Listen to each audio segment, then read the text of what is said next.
Hey, welcome back to Real Takes, where we are all movie love all the time.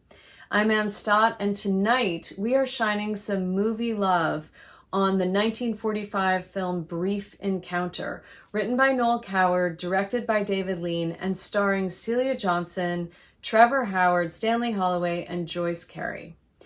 Brief Encounter is the story of a middle-class British married woman and married man who meet in a train station cafe and fall in love. Now, it's interesting when you get reading about this movie because people have widely divergent opinions about the characters and their motivations and some of the choices they make and what those things mean, but everybody agrees that the story is fundamentally about obligation versus desire. And some people get a little impatient with the repressed British middle class sensibility and angst of it all, but most people agree that it's an enduring, powerful story about passion and love. And when I first saw it a few years ago, my jaw was on the floor by the end of the movie. My heart was on my sleeve. I was like broken open by the uncynical emotion of the film, like uncynical yet not melodramatic emotion of the film and how powerful it was. I had never heard of it, and I came across it and I wanted to see it because it was directed by David Lean, and we'll get to that later. But I was so moved by it, and I couldn't believe it wasn't more famous. So I'm hoping to make it more famous right here, right now on Real Takes. So Brief Encounter is based on a one-act play written by Noel Coward called Still Life. And in the play, the whole story takes place in the train station cafe, and we chart the progression of this romance through the meetings at the cafe. And when Noel Coward expanded the story, he changed some fundamental things. He did the obvious things you would do to make a play more cinematic. He added scenes and locations, different kinds of actions that made more sense for film, but he also shifted the balance of the story. In the play, the story was equally the two characters' story, Laura and Alec. And when he wrote the screenplay, he made it Laura's story, which brings us to the first thing that I think makes this movie so special, which is the narration. So Laura narrates the story for us. And, narration was used a lot in early cinema, and sometimes it can feel clunky or old-fashioned, and sometimes it's just used for exposition, as a way to tell pieces of story that they couldn't work in some other way. But in this case, the narration is a very sophisticated and smart way to bring us into Laura's internal life. And the narration is so beautifully written that it does a bunch of things all at once. It shows us what it feels like when you want something or are drawn to do something that you think is in violation of who you are or who you want to be or who you think you are. It shows us how sometimes feelings or desires sneak up on us so subtly and so slowly that we don't even know they're happening. And by the time we're awake to the fact that something new has happened in us, we're so deep in, we can't get out. And it also highlights like the little details of daily life that we notice when we're in the process of a big change, and how those little details are linked to big moments in our life. The narration is just really special in this film, and beautifully acted by Celia Johnson, which brings me to the second reason that this film is so special, which is the acting is so great. Not only is the acting great, but it's really important that these actors aren't big movie stars. So Celia Johnson had made some movies, and she'd made some other movies with David Lean as well, but she was primarily a theater actress. And in fact, when she was initially offered this part, she didn't really want it because she didn't like making movies that much. But then Noel Coward read the whole script to her and she realized she had to do it. And Trevor Howard would become a movie star, but this was an early film for him, so he wasn't that well known. And because they're not big, beautiful, larger-than-life movie stars, it makes their story more relatable to us. They're closer to you and me than if, you know, gorgeous people who we think of as having these, you know, fantastical lives are on the screen having this beautiful melodramatic experience, right? So the fact that we don't have movie stars sort of draws us into to the story in a different way that I think is really powerful. Then the third reason I think this movie is so great is that it's directed by David Lean.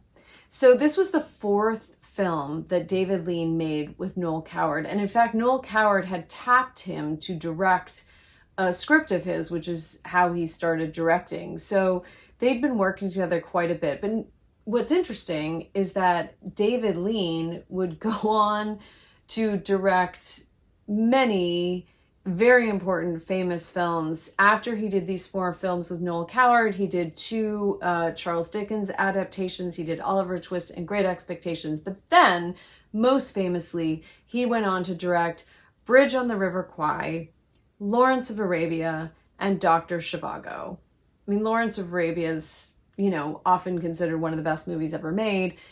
And the fascinating thing here is that all three of those movies are sweeping historical epics with huge casts. Some of them take place over decades, but he started out making these inward-focused, intimate films about relationships and family dramas. And this was the fourth one he made with Noel Coward, Brief Encounter.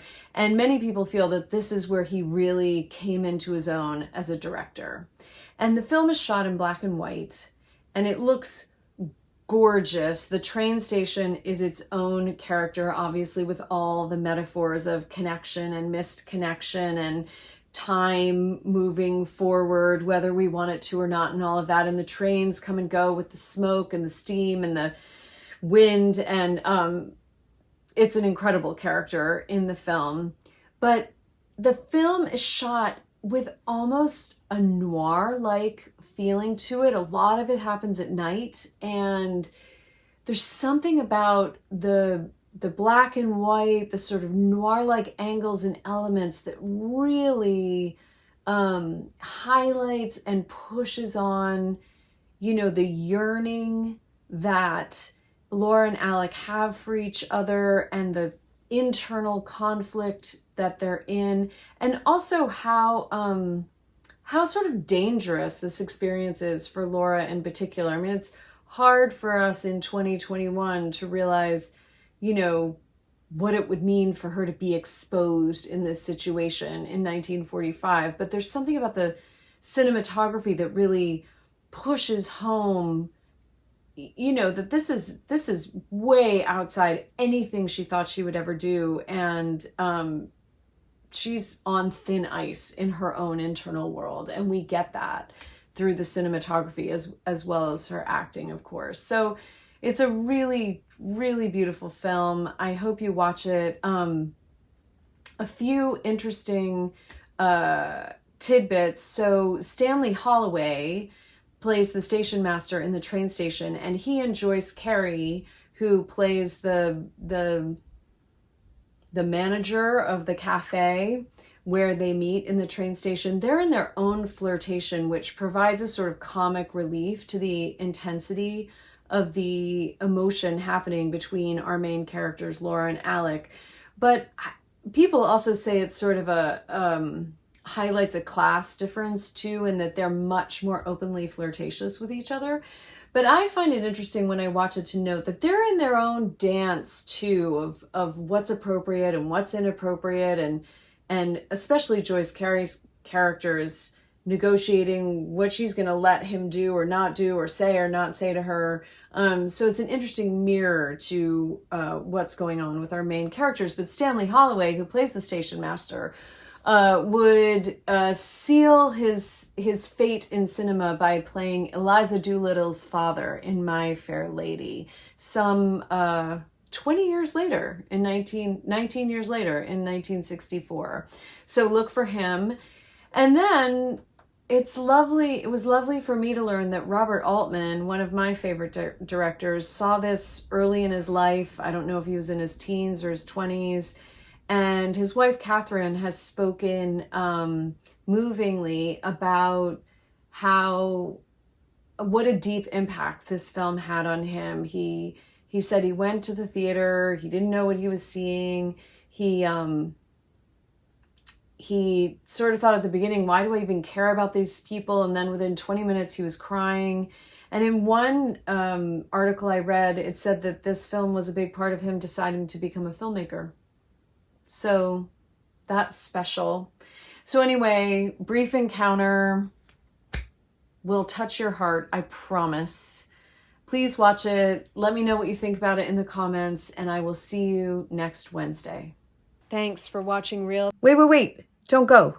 There's one more thing I wanted to talk about. So I mentioned in the beginning of the video that some people, are a little judgy about the kind of repressed British middle classness of Brief Encounter. But here's the truth. The truth is that it's really good this was a British film, because in 1945 in the United States, and actually for all the 30s, 40s, 50s, and first half of the 60s, the Hollywood studio system was making movies under a kind of self-inflicted censorship known as the Code, or the Production Code, or the Hays Code. And there's a lot to say. There have been books and books and books written about the Code and Hollywood cinema.